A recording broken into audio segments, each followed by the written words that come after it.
This is the Automotive Repair Podcast Network.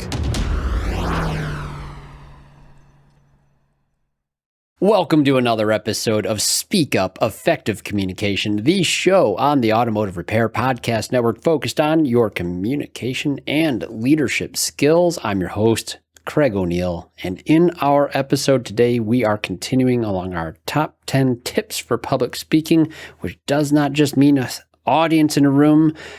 We're going to talk about audiences today, though.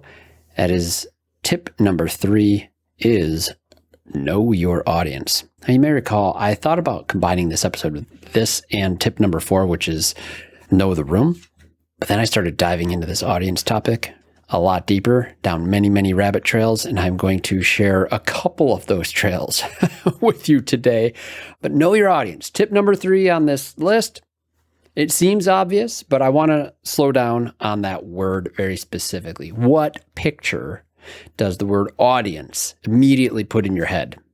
A crowd of seats, people in them, right? People watching a performance. If you're picturing that kind of audience, I want to challenge that. The real question, I believe, isn't who's watching me. It's who am I communicating with right now? And that shift from performing at people to connecting with them, it changes everything. Whether you're speaking to a room full of people, a client at your service counter, or a staff member of your team, I think it'll give you some pause here to think about it. Today's word of the day is interlocutor. We'll define that word for you after a word from our sponsors who make this show possible. Hey friends, as you know, I'm a proud member of the AutoFlow team, and let me tell you, we've changed how business is done for auto shops everywhere. We support your client experience before, during, and after the work is done. Imagine this: timely updates sent directly to your clients, branded digital vehicle inspections, and seamless communication from start to finish. That's why shops love AutoFlow. And hey, with those 5-star reviews rolling in, you'll wonder how you ever managed without us. Take an important next step and take your auto shop to the next level. Visit www.autoflow.com. Get on board with an AutoFlow trial. Want to see your auto repair shop thrive? Are you looking to drive more customers to your auto repair shop? Let ShopDog Marketing be your guide. Our customer-first approach, combined with AI-driven creative content, ensures top rankings. Dominate mobile first and voice search with our specialized expertise. Reach out to ShopDog Marketing today and start growing your business. Don't miss out on this chance to boost your business. Visit shopdogmarketing.com. Inbound has exclusively served independent auto repair shops with expert communication solutions for years. Our robust VoIP platform ensures you stay connected while our industry-leading AI analytics take your business to the next level. We provide the tools you need to understand your customers and optimize every interaction. Choose Inbound for proven expertise and unmatched innovation. Visit callinbound.com and discover the difference we can make. Okay, we're back, and the word of the day is interlocutor. It's a tough one. I've been stumbling over it, even preparing for it. It's an older word, and we're going to have some fun with this one today because it's not a fun word of the day unless we stumble over it all week long as we try to use it in a sentence and sound smart. It is a noun. It's defined as a person who takes part in dialogue or conversation. Or another definition is one who participates in an exchange, not just observing it. Using in a sentence, that would be the moment you see your client as an interlocutor instead of an audience, you stop presenting and start connecting. And that's what we're unpacking today, because know your audience, it sounds very passive, like they're just sitting there waiting to receive your message. But real communication, it's a two-way street. The person in front of you isn't a spectator. They're a participant. They have to be. And so before we dig in, I want to give you a quick note. We're going to talk about patterns, ways people tend to show up. These are observations, not labels. It's going to be tempting. We're even going to try to apply something like, yeah, it's kind of a label.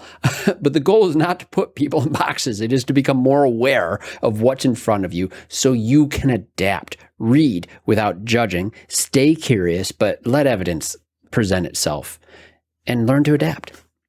Okay, part one here. What is an audience really? Unsurprisingly, there's academic research on this.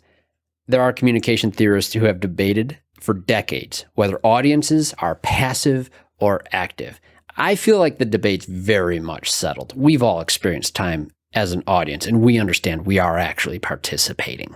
I don't think this is surprising, but I want to go into this a little bit because it's really fascinating how people have perceived this. So it's going to get a little historical here. Back in the 1920s, you have to specify that now. Harold Laswell described propaganda as a subtle poison injected into the veins of the public. And this became known as the Hypodermic Needle theory.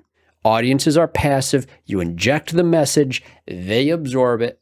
And the famous example that I saw in an article on this was Orson Welles' 1938 War of the Worlds radio broadcast. Alien invasion drama supposedly caused mass panic, people running into the streets thinking Martians had landed, except researchers later found the hysteria was overblown. Newspapers sensationalized. I know, hard to believe newspapers sensationalizing something to sell more newspapers. That could never happen today in any of our formats. No. Hey, by 1940, a man named Paul Lazarsfeld studied voters in the FDR-Willkie election. This was for FDR's third term. And he published The People's Choice. His finding in this was that people weren't passive at all. They interpreted. They pushed back. Interpersonal connections actually mattered more than media messaging. And I think that's really cool. Interpersonal connections mattered more than media messaging. And by the 1970s, a British sociologist named Stuart Hall, he formalized this into what we now call active audience theory. And the short version is people don't just absorb messages. They filter them through their own experience, skepticism, and this is key, context, their own context. And that's what I have experienced myself in just about every setting I've been in, whether it's speaking in front of a room, speaking with staff members, speaking with clients, speaking with family. It doesn't matter whoever you're speaking to. As an audience member, I am not passive. And I want you to think a little bit about this too, what your role is like when you're at a training event or you're sitting in an actual audience type format. You're not passive either. And I know this. When I'm in a room listening to a speaker, I'm giving energy back. I'm nodding. I'm making eye contact. I'm signaling I'm with you. I'm clapping. I'm laughing. That's participation. That's not a passive audience. That's an interlocutor, right? So the word audience, it isn't wrong. I just want you to have a different context of thinking about the word. A lot of times our impression of a word, especially in the English language, where our words don't always get the proper context right. On the surface, you could read it very wrong or hear a word wrong and not get the full picture. The mental picture it triggers for most people is if you walk to the counter or into a meeting thinking about someone performing for an audience. If that's the case, you've really already missed the person standing right in front of you. And this brings us into the real question of how do you read that person in front of you? And how does it change depending on the context, their context, the behaviors they're demonstrating, right? Today, we're looking at three audiences. We're going to talk about a room full of people. I like talking about the public speaking thing, even though I know that's not everybody's specific goal. For our listeners, I know a lot of times we're applying things to our service experience or our interaction with clients or whoever we're speaking to. But I do think there's a lot to learn from an audience in a room. We're going to talk about that first, then clients at the counter, and then we're going to talk about team members as different audiences. So audience one, public speaking. And this one, I crack up with this. It's been so true. I mentioned him before on the show. We've had him as a guest. I've done a recent webinar with him, Dennis McCarran, one of dear mentors in my life. And I feel so fortunate to have been a student of his in some of his training as well. And he looks, and I learned this straight from him. There's three types of people at any training event. And you might identify yourself in this too. I've been multiple of these in my time. There's 3 types: the prisoner, the vacationer, and the learner. These are almost self-explanatory. The prisoner, they don't want to be there. Maybe the boss made them come. Maybe it's mandatory training. You'll see it, arms crossed, checked out, sometimes even vocal about it. They're serving time, right? And then you have the vacationer. They're happy to be there, but not for you in the training event that you're at. They're showing up for the trip, the resort, the break from the routine, especially at conferences and nice locations. You're competing with the pool and the sunshine, getting out of class early. That's a win for them. The training's holding them back from the fun. And that's a challenging environment to be a trainer in. And I've experienced it. Then you have the learner, and these are wonderful and glorious people. We love them. I love being one. They came for the content. They're taking notes. They're asking questions. They want something real from this experience that they're going to take back and they're going to apply. Here's the mistake some speakers can make. They try to win over the prisoners. They work to captivate those vacationers, and in so doing, they often find themselves wasting the time of the learners. You end up watering down the content, chasing people who are never going to engage in the first place, and the people who actually came ready to learn walk away with less than they deserved.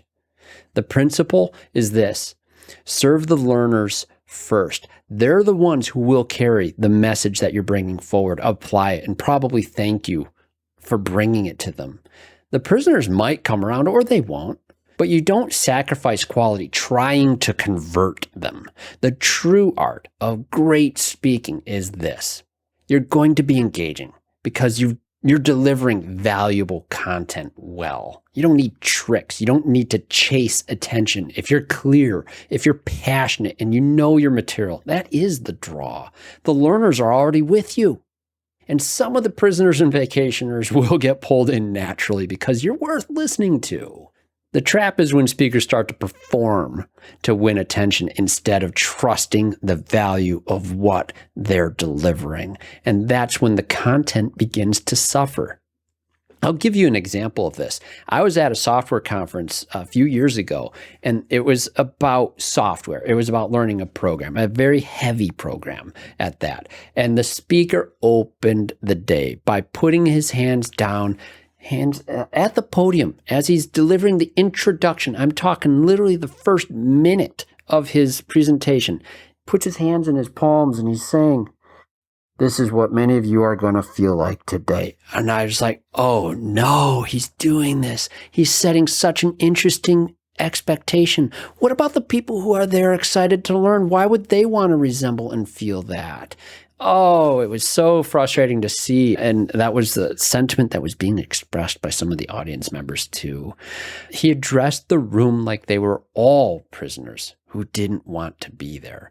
And what message does that send even to the learners, the people who actually showed up ready? You've just told them this isn't going to be worth their time. You gave the whole room permission to check out before you even started. Don't do that. And don't pursue attention. Earn it by being worth listening to.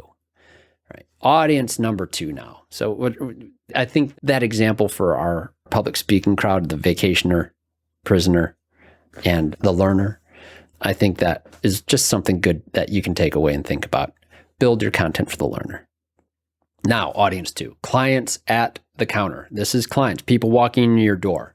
There's a similar principle, but different context here. When a client walks through your door, they're not a blank slate. They've got a behavioral pattern, and you can read it. You can adapt. And I'll cite Dennis McCarran for this portion again. I went and learned from him on this dimensional model, and it uses 2 axes. There's one line, warmth versus hostility, and then there's another line, vertical, of dominance versus submission. So this gives you 4 quadrants. And in that top left quadrant, you would have dominant, hostile. They walk in armed. They're internet printout, their quote from down the street, whatever, ready to challenge you. You'll need to stay calm with them, not get defensive. They want to be respected, not sold. Then you have the submissive hostile. So this is still on the left side, but on the bottom part of the quadrant. Now they're quiet, they're guarded, they're giving you nothing, but they're still hostile. They don't trust you yet. You can't push them. You got to build small amounts of credibility over time. They're watching to see if you're different. And then on the bottom lower right quadrant, you have the submissive and warm. They're friendly, they're agreeable, they're nodding along.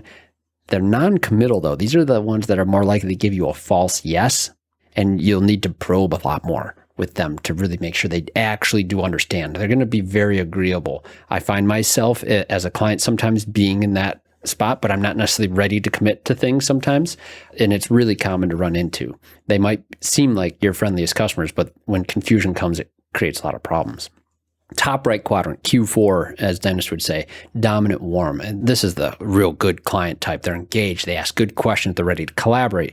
You can be transparent easily with them. You can explain your reasoning, and there's trust, and it gets built over time. And this is good, right? The key is, and I'll quote Dennis on this piece as we did in a recent webinar with him. You cannot warm hostility. If someone comes in and they're in that hostile side of this equation, right, you don't win them over by being passive. You have to actually stay assertive and grounded and professional and meet strength with strength. It's not aggression, it's not combativeness, but it is confidence, right? There's a big difference on that. And I could never, ever unpack all of this. Dennis teaches this. It was a 4-day class for this dimensional model. Dennis is one of 6 people that I understand is even certified to train in that field. And it's a career's worth of study. Dennis is a behavioral expert, and that methodology is registered and copyrighted material. Everything I've shared on what I just mentioned on the axis is on that. The quadrants, public domain information, which you can find and research yourself. I will make sure I get some links and show notes for you on that. And fun fact, actually, in that piece, it was that back in when I recently joined AutoFlow, Chris Cloutier is new on his team, employee number 5 at AutoFlow. But back in May of 2018, that's Chris' first thing he did was send me to Dennis and George Kingman, who were conducting that class. It was in Schaumburg, Illinois, and it was a 4-day learning adventure for me. And it was really great and lifelong relationships as a result. I wish Dennis was still teaching those classes. I could use a refresher on it. And my hope is to have Dennis back on again so we can discuss and dig into this properly, at least to an extent that would be appropriate. There are still training courses on that you could look up and sign up for.